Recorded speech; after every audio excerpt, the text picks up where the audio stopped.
नमस्कार दोस्तों, स्वागत है आप सभी का मेरे YouTube चैनल पे। आज मैं बात करने जा रही हूँ एक ऐसी समस्या की जो कहानी है घर घर की, जो घर घर में है। ये समस्या हर एक स्टूडेंट को हो रही है, ग्रैंड पेरेंट्स को है, ऑफिस वर्कर्स को है, हाउसवाइफ को है। सच कहूँ तो लगभग हर इंसान को है। और चौंकाने वाली बात यह है कि 95% बीमारियों की जड़ भी यही है। जी हाँ, इसका नाम है स्ट्रेस या कहे कॉर्टिसोल सिंड्रोम। एक ऐसी बीमारी जिसे हम नज़रअंदाज करते हैं, लेकिन हमें यह अंदर से खोखला कर रही है। आजकल हम कितना वेलनेस के पीछे भाग रहे हैं, डाइट प्लान प्रॉपर ले रहे हैं, चिया सीड्स खा रहे हैं, हेल्दी जूस पी रहे हैं, प्रॉपर मेडिकल चेकअप करवाते हैं, लेकिन जो बीमारी का रूट कॉज है हम उस पर ही ध्यान नहीं दे पा रहे हैं। और बीमारी का रूट कॉज है स्ट्रेस, जिस पे आजकल कोई भी ध्यान नहीं दे पा रहा है। हम एक्सरसाइज करते हैं, सप्लीमेंट लेते हैं, फिर भी high BP, heart attack, cancer जैसी बीमारियां अब 20 से 30 साल की उम्र में दिख रही है। क्यों? क्योंकि हम स्ट्रेस को सीरियसली ही नहीं ले रहे हैं। रिसर्च कहती है कि 95% बीमारियां या तो स्ट्रेस से बढ़ती है या उसी से शुरू होती है, जैसे गैस, माइग्रेन, अनिद्रा, लो इम्यूनिटी, रिलेशनशिप प्रॉब्लम, सबकी एक ही जड़ है स्ट्रेस। इसीलिए हमें मिलकर इस स्ट्रेस पे बहुत अच्छे से काम करना है। तो आज का वीडियो मैंने स्ट्रेस पे ही लाया है दोस्तों। हम इस पर देखेंगे कि स्ट्रेस का साइंस क्या है, स्ट्रेस की कैसे हमारे अंदर कंडीशनिंग हुई है और हम कैसे स्ट्रेस से बाहर निकल सकते हैं कुछ इजी तरीकों से। तो चलिए हम देखते हैं कि स्ट्रेस का आखिर साइंस क्या है।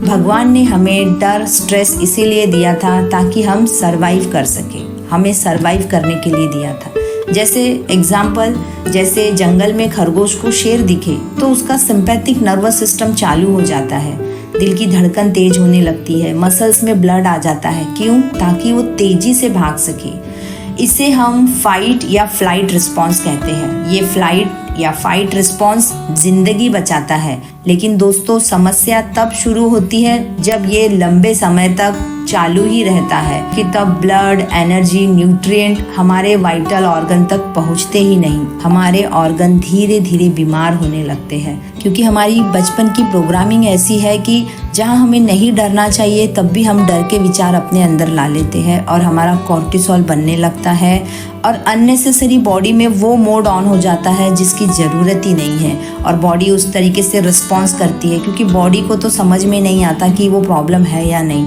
वो हमारे विचारों पे काम करती है और अननेसेसरी कॉर्टिसोल बनता है और हमारी बॉडी उस तरीके से रिस्पॉन्स करने लगती है।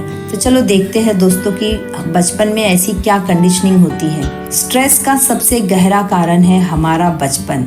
जब बच्चा प्यार, ध्यान या इमोशनल सपोर्ट से वंचित रहता है तो वो अपने दिमाग में दो बातें बैठा लेता है।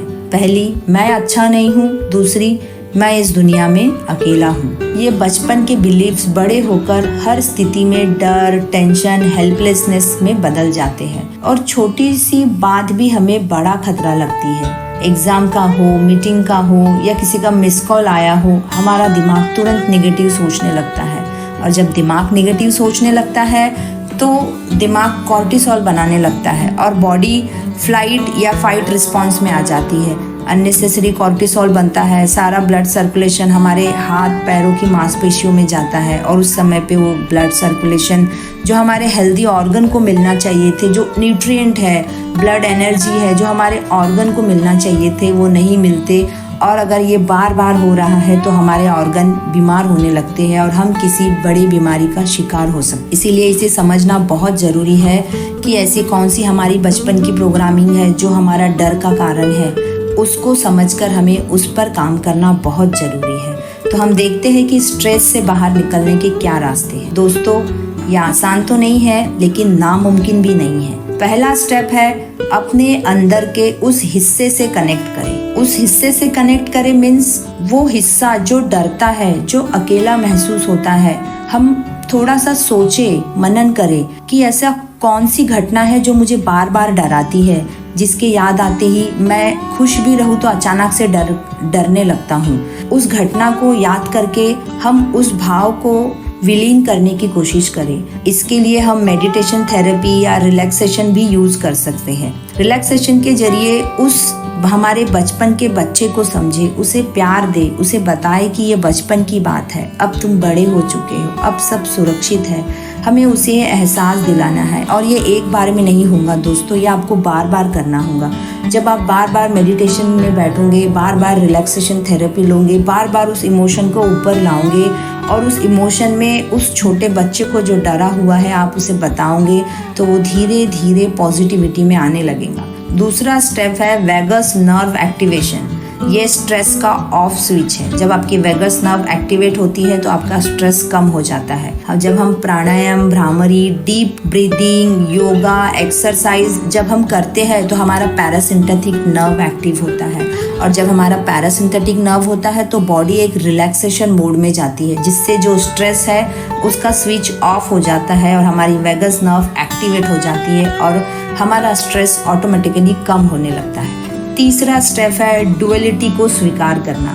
दोस्तों, जीवन में तो जीत भी होंगी, हार भी होंगी, अच्छा भी होगा, बुरा भी होगा। ये सब लाइफ का हिस्सा है, हमें इसे एक्सेप्ट करना है। हम कभी कभी चीज़ों को एक्सेप्ट नहीं करते, अस्वीकार करते हैं, निगलेक्ट करते हैं, उससे भी अननेसेसरी स्ट्रेस होता है। तो लाइफ में एक्सेप्टेंस भी बहुत ज़रूरी है।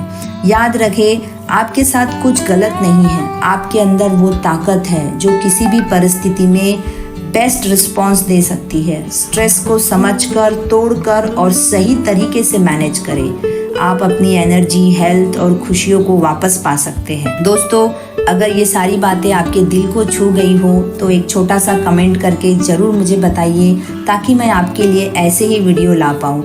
अगर आपको ये वीडियो अच्छा लगा हो तो मेरे चैनल को सब्सक्राइब कीजिए, वीडियो को लाइक कीजिए और अपनी बहनों, दोस्तों के साथ इसे ज़रूर शेयर कीजिए। आप सभी ने शांति से सुना और मुझे मौका दिया, इसलिए आप सभी का बहुत बहुत धन्यवाद।